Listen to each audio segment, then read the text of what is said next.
Hello दोस्तों, teacher news update में आपका स्वागत है। जैसा कि आप देख सकते हैं कि शिक्षकों की भी अब आईएएस की तरह जो है रैंकिंग की जाएगी। तो सीनियरिटी तय की जाएगी कि सीनियर कौन होगा, जूनियर कौन होगा, इस तरह इसी चीज़ के लिए ये पेपर कटिंग है। अब इतने सारे शिक्षकों में किस तरह से इसको टैकल किया जाएगा, ये देखने वाली बात होगी। अब आगे चल कर के जब ये इसकी डिटेल्ड नोटिफ़िकेशन आएगा तो इसके बाद पता चलेगा। अभी तक तो ये सिर्फ़ पेपर में ही है और किसी तरह के कोई ऑफ़िशियल लेटर नहीं है। लेकिन ये पेपर कटिंग में ये चल रहा है और लोग सोच रहे हैं कि वो उम, अब ये जो पेपर कटिंग है इसमें कई चीज़ों का ज़िक्र है। आप देख सकते हैं कि इसमें क्या कहा गया है कि जो सीनियरिटी होगी, सीनियर कौन है या शिक्षा विभाग में और जूनियर कौन है।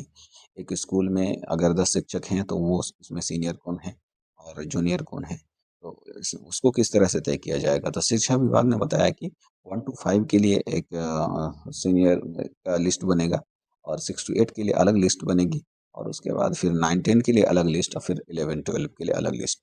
तो अब इसमें सीनियर जूनियर किस तरह से तय होगा? उत्क्रमित में इसमें कई तरह के विद्यालय चलते हैं। एक उत्क्रमित है, एक फुल फ्लेजेड स्कूल है। तो उसमें किस तरह से इसको लागू किया जाएगा, तो ये तो बाद में देखने वाली बात है। लेकिन होगा हो सकता है कि शिक्षा विभाग के ये एक अगला प्लान है और कुछ चीज़ें जो है ना बाहर पब्लिक डोमेन में देने दिया गया है और वही चीज़ जो है ना पेपर वालों ने छाप दिया है। तो आप देख सकते हैं कि इसमें ये चीज़ें बताई गई हैं। दूसरा ये है कि इसमें कहा गया है कि जो शिक्षकों में जो वरीय होगा और जिसके पास ज़्यादा क्वालिफ़िकेशन होगी उसको जो है बड़े स्कूलों की ज़िम्मेदारी दी जाएगी। और जो छोटे स्कूल होंगे, उस छोटे स्कूल की ज़िम्मेदारी जिसके पास क्वालिफ़िकेशन कम होगी और सीनियरिटी होगी, उसको छोटे स्कूल की ज़िम्मेदारी दी जाएगी। अब इसमें जो है ना, जो एक चीज़ जो कही गई है, ये सीनियरिटी जो है ना पूरे बिहार लेवल पे नहीं होगी। लेकिन ये एक परेशान करने वाली बात है कि अगर बिहार लेवल पे नहीं होगी तो अगर जो लोग टीचर्स बाहर से हैं या एक जगह से दूसरी जगह जब ट्रांसफ़र होंगे, अब ट्रांसफ़र नियमावली में ये कहता है कि प्रमंडलीय स्तरीय जो है ट्रांसफ़र होगा। जो भी बीपीएससी से बहाल हुए हैं शिक्षक, उनका प्रमंडलीय स्तर पर कहीं भी ट्रांसफ़र किया जा सकता है। तो उस चीज़ को शिक्षा विभाग किस तरह से टैकल करेगा, ये तो ख़ैर देखने वाली बात होगी। लेकिन यहाँ पर जो सीनियरिटी बनेगी वो ज़िला लेवल पे बनेगी। तो इस पर कहा गया है कि जो है ना तमाम डीओज़ को पत्र लिखा गया है। पता नहीं अभी तक तो कोई पत्र हमारे सामने अभी तक आया नहीं है इसके लिए। लेकिन सदन में भी जो है ना कुछ शिक्षा मंत्री ने इस तरह का इशारा किया है।